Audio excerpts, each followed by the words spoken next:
Brussels, AP. Portuguese Finance Minister Mario Centeno has won the race to be the next voice of the 19-country eurozone, a victory that marks a move away from the austerity mantra that has marked the recent crisis-ridden years in the single-currency bloc. Centeno, the overwhelming favorite, came out on top after 2 rounds of voting among his peers and will officially succeed Dutchman Jero and Dijsselbloem on January 13. His term as Eurogroup president will last for 2.5 years. Following his victory, Centeno said he hoped to promote inclusive growth policies that will help put an end to a period that was very difficult for Europe.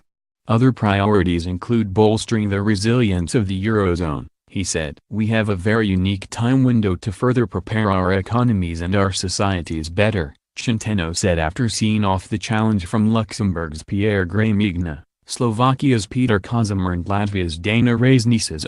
Centeno will take the helm at an opportune time. Whereas Dijsselbloem's 5 years in the post were marked by crises largely centered on cash-strapped Greece, Centeno's tenure starts off in relatively benign conditions. The eurozone economy is growing strongly, while worries over Greece's future in the bloc have subsided, with the country poised to exit its bailout era next summer. We are facing different challenges today from the ones we faced a couple of years ago, he said. Centeno's victory has the potential to symbolize a new era for the eurozone, all the more so as he comes from less wealthy southern Europe. While eurozone governments still insist that countries must keep their public finances in shape, there's a greater acknowledgement that the austerity of the past few years has taken a heavy toll on people, particularly in countries like Portugal and Greece. We are confident this will represent a turning point for the future development of the eurozone and for the whole of Europe, said Gianni Pittella, leader of the S&D group in the European Parliament. We are finally overcoming the era of blind and stupid austerity that has left behind even more poor and divided societies across Europe.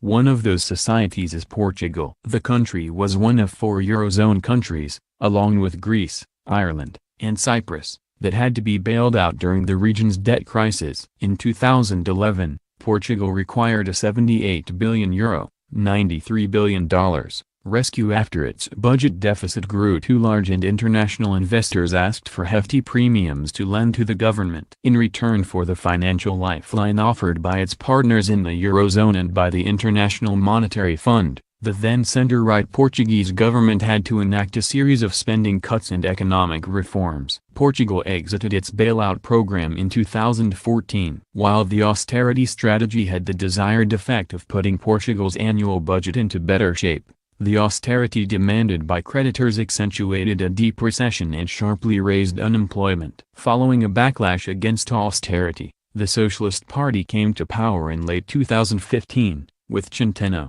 a former Bank of Portugal analyst, taking the post of finance minister. Centeno, who has eased up on austerity in Portugal by pushing more growth-oriented policies, said his aim would be to generate consensus among eurozone countries in the challenging period ahead. As well as overseeing the end of Greece's bailout era, Centeno's agenda is likely to be taken up improving the eurozone's architecture. The debt crisis of the past few years clearly exposed the failings of the euro's construct. Though a series of reforms, such as stricter controls on budgets, have made the eurozone more viable, there is a widespread belief that more needs to be done to prevent a repeat of the recent debt crisis. Achieving a consensus on how to do that is likely to be a key part of Centeno's work. This is the only way Europe has advanced in the past, Centeno said. Achieving consensus isn't easy given that the governments of the eurozone come from a variety of political traditions with differing mandates and economic agendas. Dijsselbloem,